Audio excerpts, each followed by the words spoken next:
పెట్టుబడుల అవగాహనపై రేవంత్ మరియు గిరిబాబు గారు కండక్ట్ చేసే వెబినార్ కోసం ఈ నెంబర్కి కాల్ చేయండి. Hi everyone.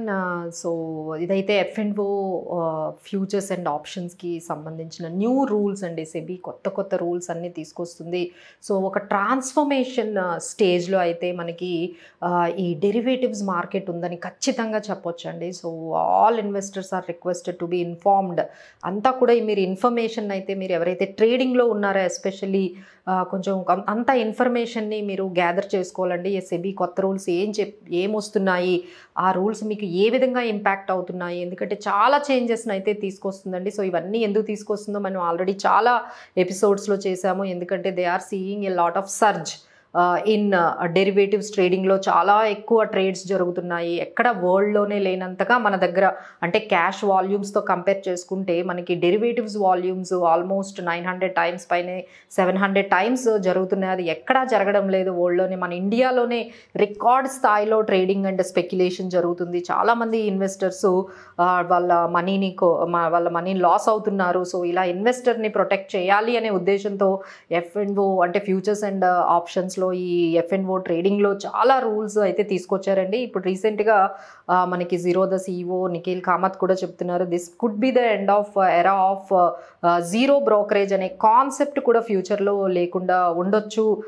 దానికి ఎండ్ కార్డ్ అంటే ఈ జీరో బ్రోకరేజ్ అనే ఆ కాన్సెప్ట్ కూడా ఎండ్ అనేది మనకు కనిపిస్తుంది. ఎందుకంటే సెబీ సర్క్యులర్ చాలా క్లియర్గా అందరి బ్రోకర్స్కి పంపిస్తుందండి. మీరు ఏదైతే ఏ క్లయింట్కి ఎంత అయితే ఛార్జెస్ చేస్తున్నారో వాటిని చాలా ట్రాన్స్పరెంట్గా చెప్పమని, ఎలా అయితే ఈ ఎక్స్చేంజెస్ అయితే NSE కానీ BSE కానీ వాళ్ళ ఛార్జెస్ ఏంటి చాలా క్లియర్గా మెన్షన్ చేయమని చెప్తున్నారు. అప్పట్లో మనకి ఎక్కువ వాల్యూమ్స్ చేస్తే వాళ్ళకొక ప్రైజు, లేకపోతే ఇంకొక క్లయింట్ తక్కువ వాల్యూమ్స్ చేస్తే వాళ్ళకొక ప్రైజ్, ఈ విధంగా చాలా రకాల ఛార్జెస్ అనేవి రకరకాలుగా ఉండేవండి. ఇప్పుడు అంతా కూడా స్ట్రీమ్ లైన్ చేయడానికి వాళ్ళు SEBI has asking to be more transparent. అంటే ఈ స్టాక్ బ్రోకర్స్కి ఇన్వెస్టర్స్కి చాలా అయితే ఇంపాక్ట్ అయితే కనిపిస్తుందండి. సో లెట్స్ టాక్ అబౌట్ ఈ సెబీ న్యూ రూల్స్ ఏ విధంగా ఉన్నాయి, అసలు ఎందుకు తీసుకొస్తున్నారంటే టు ఎన్హాన్స్ స్టెబిలిటీ అండి. స్టెబిలిటీ మార్కెట్స్లో తీసుకురావాలి. ఎందుకంటే మార్కెట్స్ ఆర్ రికార్డ్ హైలో ట్రేడ్ అవుతున్నాయి. అంతే రికార్డ్ స్థాయిలో ఈ రీటైలర్ ఇన్వెస్టర్ పార్టిసిపేషన్ కూడా పెరుగుతుంది. సో ప్రొటెక్ట్ ద ఇన్వెస్టర్స్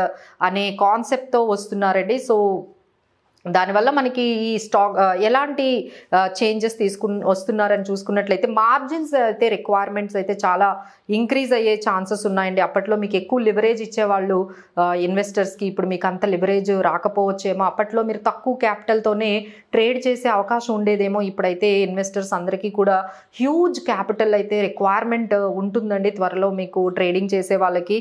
అలానే ఈ బ్రోకర్స్కి అయితే ఎన్హాన్స్డ్ డిస్క్లోజర్స్, ఆబ్లిగేషన్స్, స్ట్రక్చర్స్ అంటే మ్యాండేటరీ చేసేసారండి. ఇంకొంచెం ట్రాన్స్పరెంట్గా, ఇంకొంచెం లైక్ ఆబ్లిగేషన్స్ అంటే రిస్క్ మేనేజ్మెంట్ ప్రొటెక్షన్స్ గురించి కానీ వాటి గురించి మీరు డిస్క్లోజర్స్ చాలా చేయాలని. అంటే ఒకవైపు ఇన్వెస్టర్స్కి, ఒకవైపు స్టాక్ బ్రోకర్కి ఇది చాలా సెట్ బ్యాక్ అండి. సో దే హ్యావ్ టు రీఅగైన్ వాళ్ళు చేసే ఆ ట్రేడింగ్ స్ట్రాటజీస్ కానీ, లేకపోతే వీళ్ళు చేసే ఈ బ్రోకింగ్ బిజినెస్ కానీ వాళ్ళ స్ట్రాటజీస్ని మార్చుకునే అవకాశం అంటే అవసరం అయితే ఇప్పుడు మనకి చాలా కనిపిస్తుందండి. సో మినిమైజ్ ద రిస్క్స్ ఎలా అయినా తగ్గించాలి.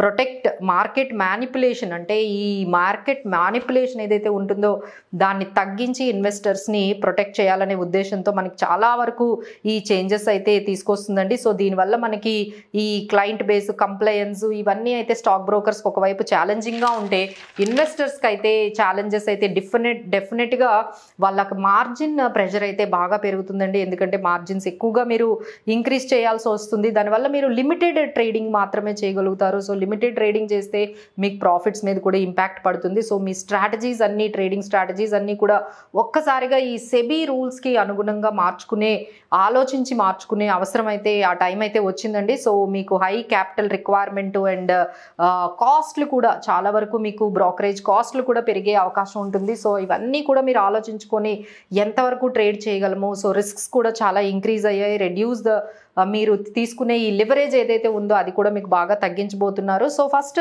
మీరు ఈ రూల్స్ అన్నీ ఏమేం చేంజెస్ ఉన్నాయి మీ బ్రోకర్ దగ్గర మీరు మాట్లాడుకొని ఆ రూల్స్ అన్నిటినీ కూడా జాగ్రత్తగా తెలుసుకోవాలి.